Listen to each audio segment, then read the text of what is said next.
Bienvenue à tous et heureuse de commencer cette nouvelle année avec vous. Au sommaire de ce journal, inauguration au Tchad de l'Office national des médias audiovisuels, un nouveau siège ultra moderne pour l'ONAMA en plein cœur de la capitale N'Djamena et le plus grand édifice médiatique de la sous-région.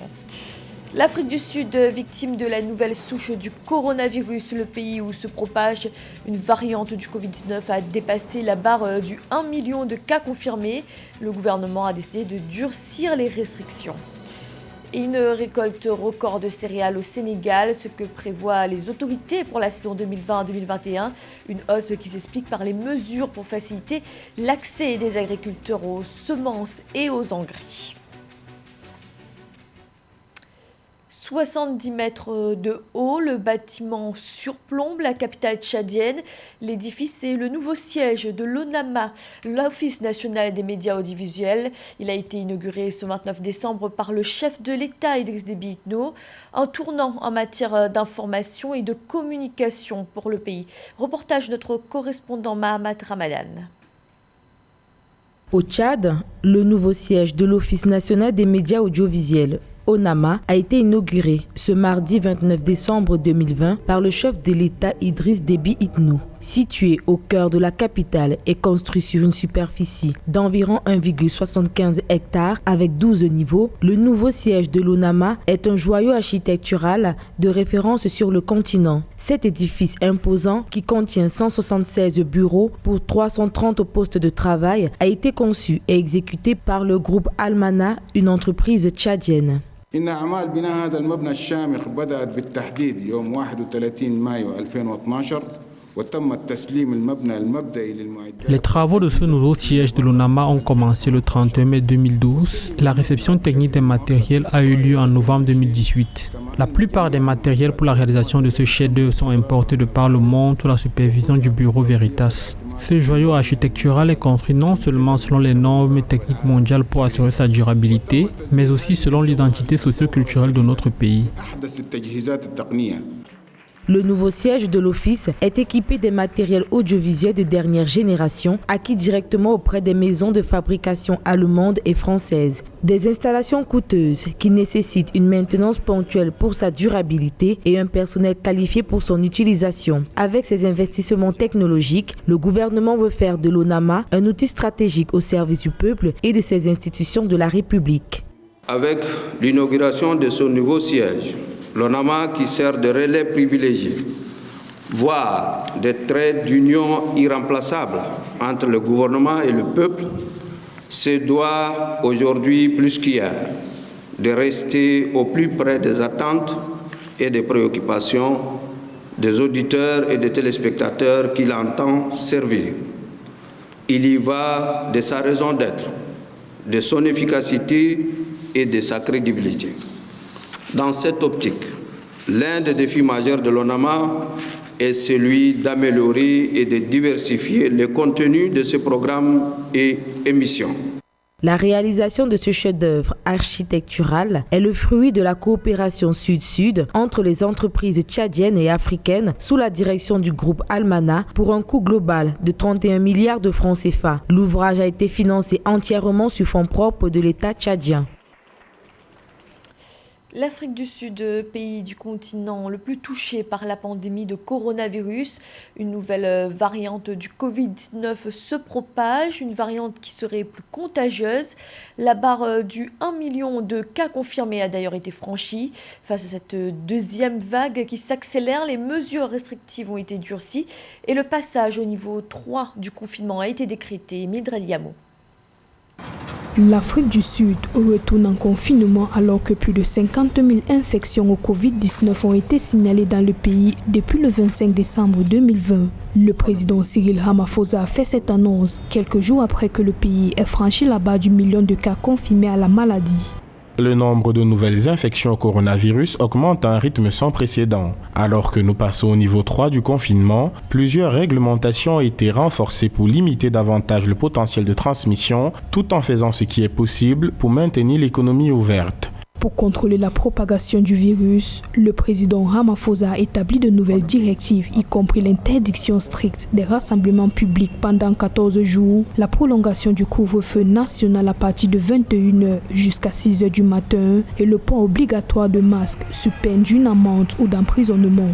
Les stratégies prises par le gouvernement consistent effectivement à limiter les effets de la maladie, tant sur le plan de la santé humaine que sur le plan socio-économique. Et donc, le travail ici est de donner des facilités au personnel de santé, tant ceux qui interviennent dans des centres de santé que ceux qui sont des libéraux ou qui donnent des soins à domicile. Et si cela est bien fait, sans doute le pays pourra maîtriser les effets de la pandémie et parviendra à remonter la pente et pourquoi pas briser la chaîne de contamination. Mais le travail immédiat à faire, c'est de limiter les effets de la pandémie. Il est question de travailler pour limiter l'effet dans la couche sociale, la couche économique et en ce qui concerne la santé humaine. En outre, la vente d'alcool a également été interdite et seules les funérailles de 50 personnes sont autorisées.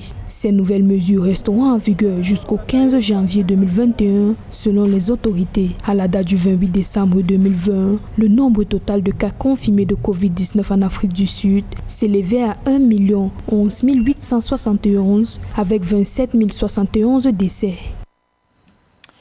En Centrafrique, en attendant les résultats de la présidentielle et des législatives, les missions d'observation des élections se sont exprimées. Pour rappel, l'Union africaine, la Communauté économique des États de l'Afrique centrale et la Communauté des États sahélo-sahariens ont chacune envoyé des observateurs. Ils ont rendu leur rapport ce 29 décembre. Les détails avec notre envoyé spécial à Bangui, Dirin Dassar. Des 5400 bureaux de vote disséminés sur le territoire centrafricain, la Communauté économique des États de l'Afrique centrale n'a pu déployer ses 31 observateurs que dans 152 bureaux de vote, dont la capitale Bangui et sa banlieue Bimbo. Selon le chef de la mission d'observation, Sylvestre Tibantunganya, le contexte sécuritaire, notamment à l'intérieur du pays, n'a pas permis à cette institution d'Afrique centrale d'assurer sa mission sur l'ensemble du territoire. Un engouement des électeurs a été remarqué dans tous les bureaux de vote visités par notre mission. Des files importantes étaient remarquées devant les bureaux visités par la mission.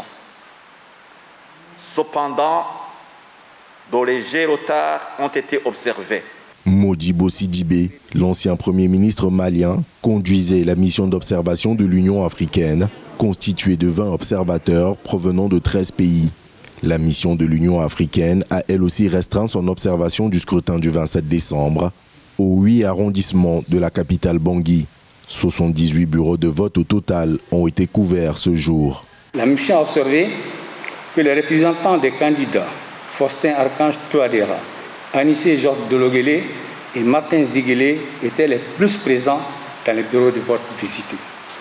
La mission a constaté que dans la plupart des bureaux de vote observés, les mesures barrières, notamment le port des masques et la distanciation sociale, n'étaient pas respectées dans ce contexte de pandémie de la Covid-19. Les résultats du premier tour de la présidentielle dans plusieurs bureaux de vote sont connus. Mais selon le code électoral centrafricain, l'autorité nationale des élections a 8 jours après le jour de vote pour annoncer les résultats provisoires. À son tour, la Cour constitutionnelle dispose de 15 jours pour proclamer les résultats officiels. Dans l'actualité également au Maroc, le programme de rénovation et de réhabilitation de la ville touristique de Chefchaouen se poursuit.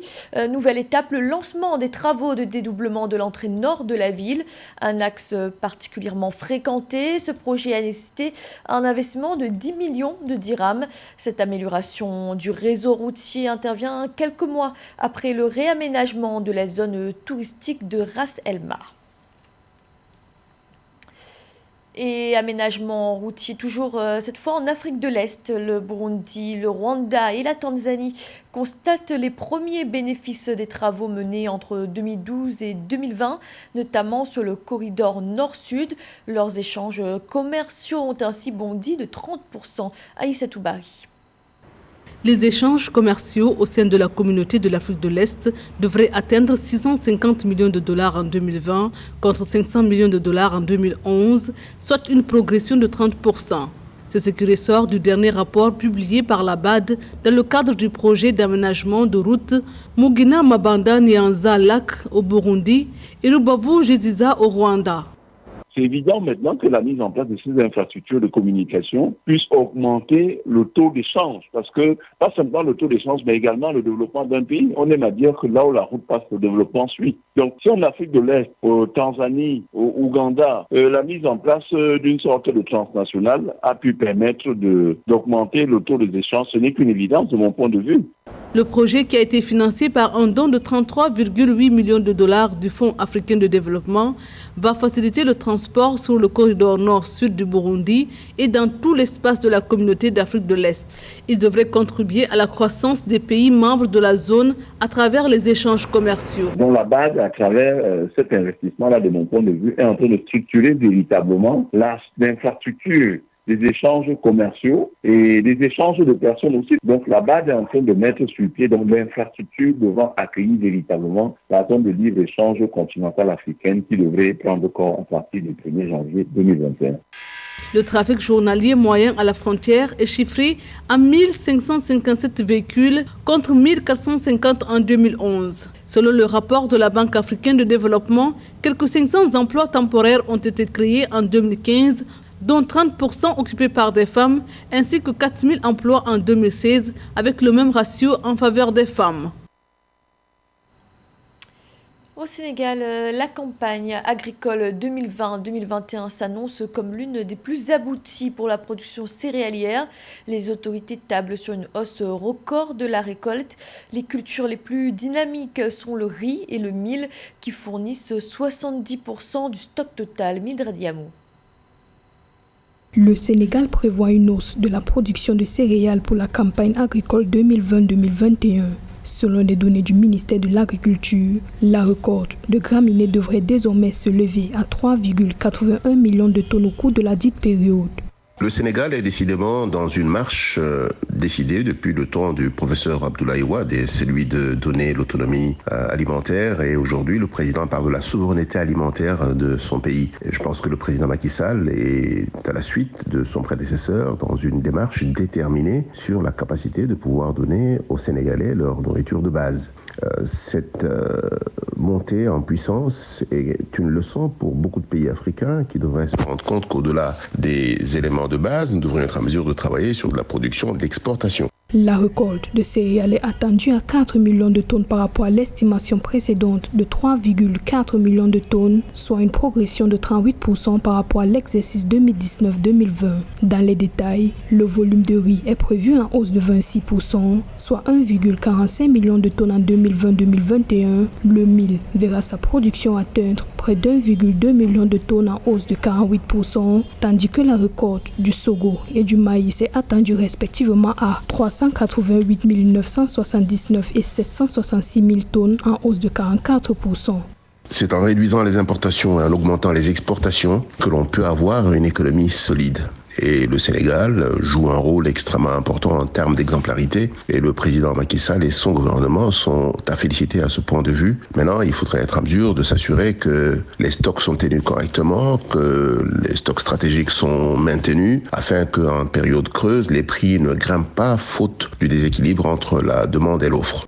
Cette révision à la hausse de la production de céréales est attribuée aux mesures prises par l'exécutif sénégalais pour faciliter l'accès des agriculteurs aux semences et aux engrais. Ceci inclut notamment un financement de 60 milliards de francs CFA au profit du secteur, soit 20 milliards de francs CFA de plus que l'exercice 2019-2020. Précisons qu'au Sénégal, le régime alimentaire des populations est largement dominé par les céréales, principalement le mil, le sorgho, le maïs et le riz.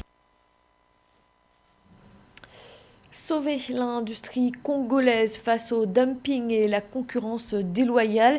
Les autorités congolaises s'y sont engagées. Le sucre, le ciment et d'autres matériaux de construction en provenance de l'Angola ont connu des mesures de restriction depuis 2018. 2 ans après, l'heure est à l'évaluation. Et selon le ministère du Commerce extérieur, les résultats sont plutôt satisfaisants. Reportage de notre correspondant Jacques Amboka.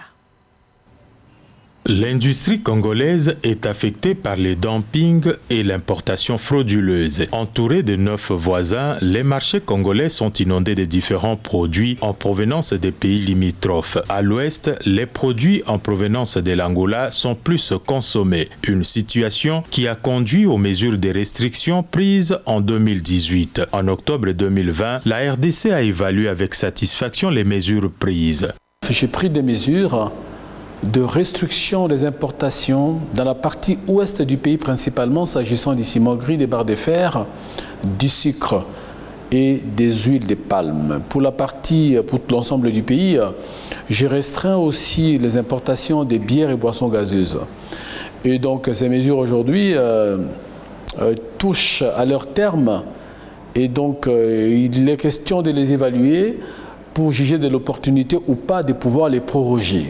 La République démocratique du Congo représente un important marché dans la sous-région, un atout pour les industries des pays voisins qui vendent à bas prix de nombreux produits, fragilisant par ailleurs la production locale. Au cours de l'année 2020 qui s'achève, le ministre du Commerce extérieur a prolongé les mesures prises en 2018 avec une flexibilité pour certains produits. Le protectionnisme est total en faveur des industriels du secteur du ciment et des barres de fer est en train d'être examiné pour permettre aux consommateurs de tirer profit du protectionnisme sans forcément créer la pénurie de ces produits dans ces provinces-là. En même temps, il faut éviter que les importations frauduleuses reprennent surface parce que l'offre intérieure ne leur parvient pas du tout. Dans cette lutte engagée contre la concurrence déloyale, les autorités congolaises voudraient, par la politique des quotas mise en place, permettre un approvisionnement adéquat avec comme objectif stabiliser les prix des produits locaux et les adapter aux standards régionaux. Pour les ciments gris par exemple, un quota de 100 000 tonnes est autorisé. C'était le journal de la rédaction. Merci de l'avoir suivi. Retrouvez dans un instant une nouvelle édition de l'information.